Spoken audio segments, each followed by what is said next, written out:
victorious Copenhagen Wolves. Absolutely. Here with the Copenhagen Wolves. I mean, Young Buck, third time is a charm, you said, and it absolutely was. Tell us your thoughts when that Nexus finally went down in that game 4. I was like, finally the LCS is here. Finally. Yeah, and talk me through those games, especially game 1, actually, because that Mundo, that was no easy feat for you guys. Yeah, before the game started, we had some disagreements about whether we should ban the Mundo or not, because the Nasus does counter it. But we made a mistake by lane swapping, and they had a good mid game where they caught a lot of people and got objectives. We could have won it, but we made some more mistakes later on. But we transitioned. We learned from the mistakes in game 1, and then we just steamrolled it. Yeah, it was a very nice performance, and I want to ask for given maybe you came into the team, huge weight on your shoulders because you had to come in for Reckless, of course, and then Pentakill over in the group stage. Very solid performance here. How did you experience the games? Well, I think that for the team that I joined, and they were trying like for 1 year to qualify for LCS, and like this was maybe the most important series that all of us, each single player has ever had. And I think like I didn't have any pressure, but I had to perform in order to help my team qualify into the LCS. And I'm actually an AD carry, so the AD carry has to be informed for this series. So I tried, and I think I managed a very good performance. I guess, whatever. No, you did very well. I want to ask you maybe about the picks, because you went for Caitlyn and then Illusion, and Caitlyn, a pick that maybe has fallen out of grace. Maybe you stuck with her. Why was that? Well, I think that Caitlyn is still actually one of the top 4 picks that an AD carry has to play in order to be an AD carry. And while Jinx and Severe didn't actually fit our team and my playstyle, I sticked with Lucian and Caitlyn. Lucian was banned many times. I had the opportunity to play it. And I think Caitlyn was generally the best pick we had in any situation. Like in 3 games in a row, I didn't think that any other AD carry champion could have as much as Caitlyn did. And it was, of course, a team decision. Like it is not only just me. Yeah, it was great and amazing. I want to ask you, because the same applies to you, had to come in, big shoes to fill, and especially here, I feel like you stepped up. How did you experience the games going up against your Mokare, of course, in the jungle? Well, don't know. Like I felt the pressure, of course, and it was like especially after game 1. So I was kind of scared that we actually may lose, but. I don't know, like, I just thought that it's MYM, we have 3 games to go. So, like, I just try to step up my game in some way, try to be more mentally focused. I think I accomplished that in some manner. And I really liked the last 3 games. We just played fluid, and just basically raped them. And coming into this one, they said maybe you guys were a little bit overhyped, and I know Kautar immediately said, I don't think so, and you had great games. Do you want to show us your perspective of going up against Saru, who probably was one of the people you feared the most going into this one? Well, honestly, in the matchup, I didn't expect to come winning out of any of the laning phases. I mainly figured like they normally play with the Cesar as the carry, so by just sticking even, he can't really carry the team. I mean, if we both have equally strong APs, we basically fill the same role. Right, and you guys did very well, but I gotta ask you, you finally did it, but the real journey is about to begin as you're gonna be up in the LCS against some of the best teams in the world here in Europe. How are you gonna prepare for that? I don't know who wants to answer. Well,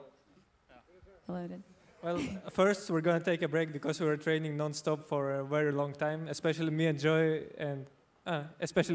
we played straight for half a year or something after the last qualifier.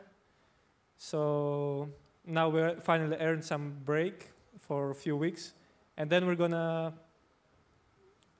start practicing again. I don't know.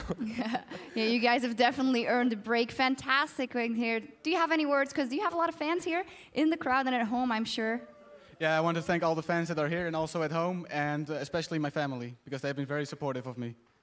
I'll give it up, indeed, for the Copenhagen Wolves. Congratulations, guys. You did it. You made it into the LCS. It's time to relax a little bit, but we hope you're there, of course, when the new season starts to give us your best performance. And as for us, we're going to send it over to Riv, Quickshot, and Aranea for their take on the Copenhagen.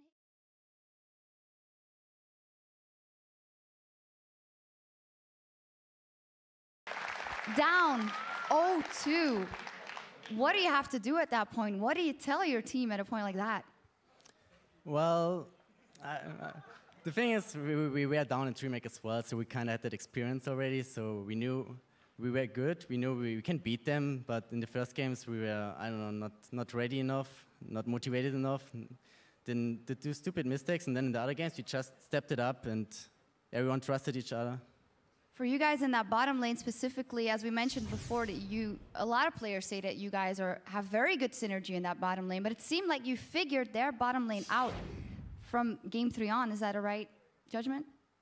Well, heroes because you don't want to give them, but on the other side, we ban ourselves because we play other heroes, and then in the third game, we were like, okay, we have to change something. We just ban their heroes they're good at, and then we leave everything open, then we just pick what we are good at, and it's worked out.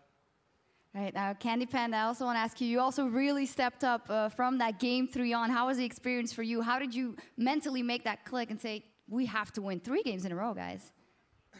Well, as Nuf said, we were like in this position at DreamHack. But I feel like there are 2 kind of losses. One loss where you just kind of lose because you don't have the skill, and then you have the kind of loss where they just surprise you with something you didn't expect. And after we figured it out, after like 2 games, we just beat them, yeah. I'd also like to point the attention to Jess as if he wants to say something, because we can only imagine the weight that was on your shoulders coming to fill in for the shoes of Ocelot, and then being 0-2 down and knowing that you haven't given your best performance yet. How did you experience the rest of the games? I'm really happy right now. That's pretty much it. We were down 0-2. It was looking pretty... I don't know if it was looking dark, because like like Nif said, from DreamHack, we turned it around as well. So we were like, yeah, I knew we could turn it around, and as soon as we went into the third game, everyone started to just talk a lot, and we focused so much more. And after we won the third game, I felt like we felt so flexible. Like Champion Select was just ours. Okay, talking about Champion Select, Freddy, your Dr. Mundo was very important in all the games you guys won. How was your experience going up against Mimer in those series? Yeah, well, Mundo's a champion. If you just equal farm, then you're probably going to be stronger than the other guy. So, yeah, I just tried to farm as safely as I could. Like, Mimer tried to stop me farming, but it's not really possible. So, absolutely, very good job. Svenskeren, I know you mentioned you didn't want to say anything, but do you want to say anything to your fans and all? You did an amazing job. Yeah. Keeping it real. Thanks, guys. Because you're very happy right now. And if I was talking to Kevin before, and we had that feature in the beginning, and he was saying, I was at home and I actually wasn't going to come down here, but I saw they were losing and I wanted to go there and help them and stand by them. I mean, that must mean a lot. And for you being on this journey and having those new teammates again, how do you see the future? I see the future is pretty bright. We make it into LCS, and that's all we worked for, and it worked out. Yeah, that's it, pretty much. I also want to say something about the Leona pick. It was like pretty spontaneous. Like we played against Fnatic like all the time, and they played Leona all the time, and they kind of stomped us every game bot lane. And I was like, okay, guys, they ban Annie, let's pick Leona. So thanks, Bora, for the Leona tip. Thanks to our scrim partners there. Nif, as one of the most long-standing members on SK Gaming, is there anything you want to say to all the fans here? Just thanks, guys, for all the support, even though we had a lot of changes lately. But I think the team going to be really good in the next season. All right, give it up for SK Gaming.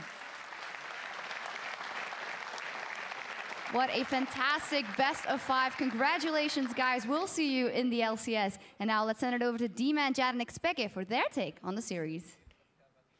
Thank you.